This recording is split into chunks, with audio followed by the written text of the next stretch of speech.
I'm Henry Mitchell. I'm here at the British Institute with Dr. Joost Fontein. We're talking about the Legacies of Struggle conference, which is coming up in 2 weeks' time. First question, why Legacies of Struggle and why now? I think across the Southern African and Eastern African region, Legacies of Struggle are gaining renewed political traction at the moment. I think a lot of this has to do with liberation histories that are not going away, that continue to be re-examined, but also has to do with post-colonial struggles.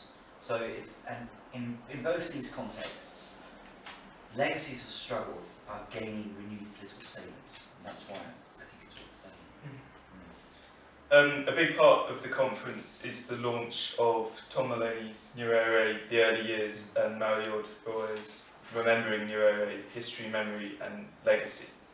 In 1968, Nyerere addressed the International Conference of African History and remarked on the importance of present-day aspirations in understanding the past.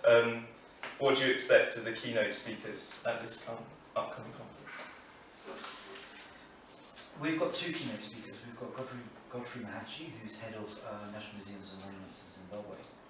And what I'm hoping he will talk about is how in Zimbabwe in particular, the legacies of liberation have continued and have gained renewed significance in the last 15 years in the very contemporary politics.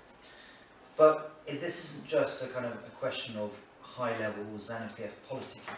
This has also created new forms of heritage, new forms of commemoration, which is happening across the region, but in Zimbabwe have taken a very particular role, whereby war veterans have become very active, and National Museums and Monuments archaeologists have had to engage with these war veterans in very interesting ways.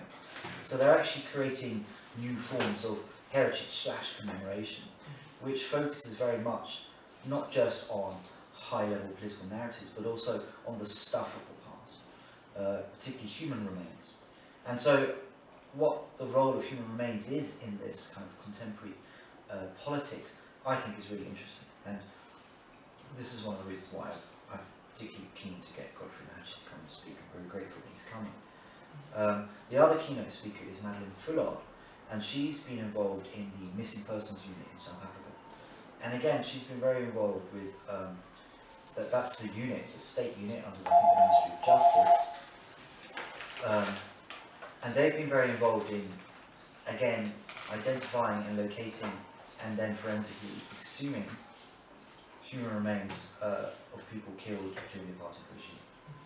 And again, putting those two speakers together, at one level we have a highly forensic approach, on the other hand we have a very kind of heritage commemoration approach, which takes on board very different ways of dealing with human remains and how they relate to narratives of the past. So I think those two speakers really add something to that. Mm-hmm.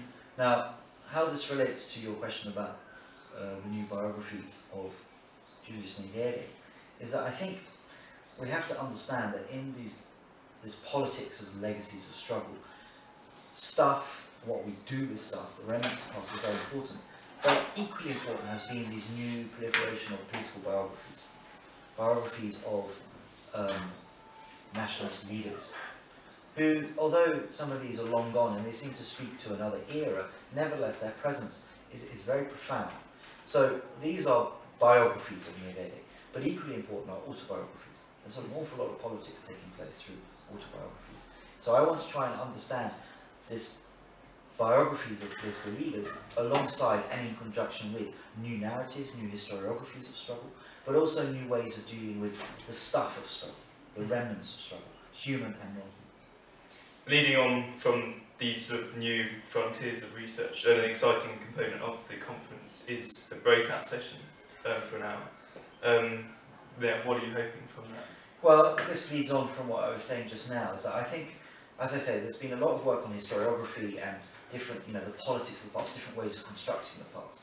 But at the same time, theoretically, there's been a lot of work on thinking about how the past continues, multiple pasts coexist in the present through stuff. So theoretically, in the 1980s, Apajura and Kopitov wrote this very important book about the cultural biography of things, starting the process of rethinking the role of things in social life. we've moved on from those debates, where now we're talking less about things having biographies and more about things having agencies and being efficacy and saliency in networks of human action. So I want to look again at the relationship between people's biographies and the efficacies of study. And this is why I think there's a lot more work to be done here, and what I'm particularly hoping for that breakout session is to start to plot new ways of doing research and new research projects that takes together, brings together, the established work on the politics of representing the past, the politics of constructing the past, with this new work on the metonymic effects of the presence of multiple pasts through study, through human remains. So that's really what I'm trying to achieve, is to literally think, how can we bring this work on biography together with the new work on ruins, on waste, on remnants. Cool. Oh, thanks very much, Joost. You're welcome.